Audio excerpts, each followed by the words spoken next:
Hey, it's Dena Burton, and this week on Real Life with Dena, we have former FBI negotiator Chris Voss talking about negotiating and life in West Hollywood and negotiating. And you tend to talk a lot about negotiating. Okay, let's talk about negotiating. In your experience as a negotiator, at some point you found there were things that were consistent. Right. And I'm assuming that's when you retired and you wrote a book about it. Yeah. Okay. Thank you for coming. Good night, everybody. I have a lot of people I have to get to. Can you describe for me, and I actually don't really listen when you're telling people FBI stories, so it will be new for me,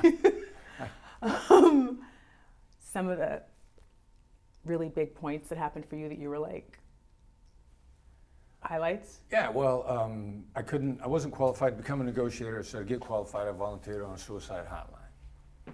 And while I was on the suicide hotline, just the power of that, I thought, it's gotta work.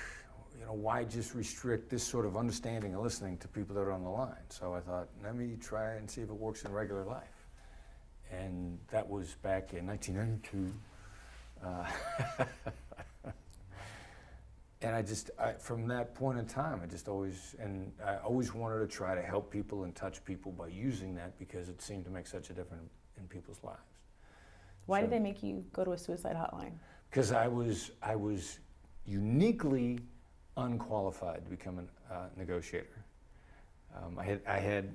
There's not like a negotiating test where they go like, how about this? And you go, how about that? And then they're like, that was the good negotiating.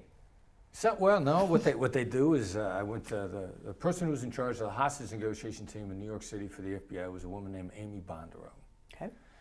And one day, Amy worked on a squad close to mine, and I walked up to Amy and I went, ta-da, I want to be a hostage negotiator.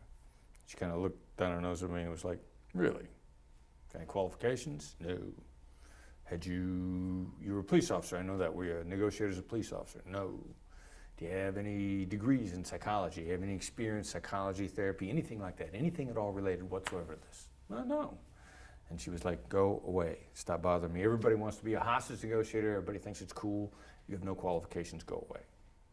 And so I said, come on. There's got to be something I could do. She said, there is. Go volunteer on a suicide hotline. Now, until you've done that, stop bothering me. And I did. For like 6 months? Yeah, well, I went and volunteered, and I was on a line for about 5 months before I came back to her, and I said, hey, just want you to know I've been volunteering on a hotline for about 5 months. And she was like, you're kidding. I'm like, no, you told me to do that. She said, I tell everybody to do that. Nobody does it. I said, no, I did it. You told me what to do, and I did it.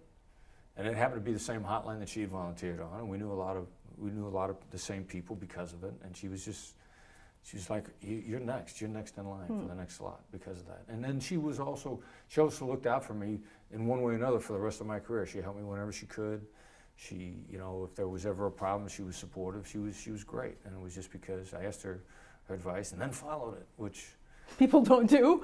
I get back in touch with her when we were working on the book. I had to have her permission to put her name in the book. By FBI rules, every single page of the book was passed off on by the FBI. And they said, you could tell this story, but unless you have her permission to put her name in, you can't use her name. And I wanted to give her credit. She helped me. She was phenomenal. So I called her on the phone, and she said, I told 1,000 people to do that, and 2 people did, and you were one of them. I was like, wow. I said, well, we got to put this story in the book. So, yeah, she was shocked that I did it. And then when I went to the negotiation training at Quantico, I remember the first tape they played for us with an actual hostage negotiation. I said, I've been doing this for a year. I just didn't have a SWAT team outside.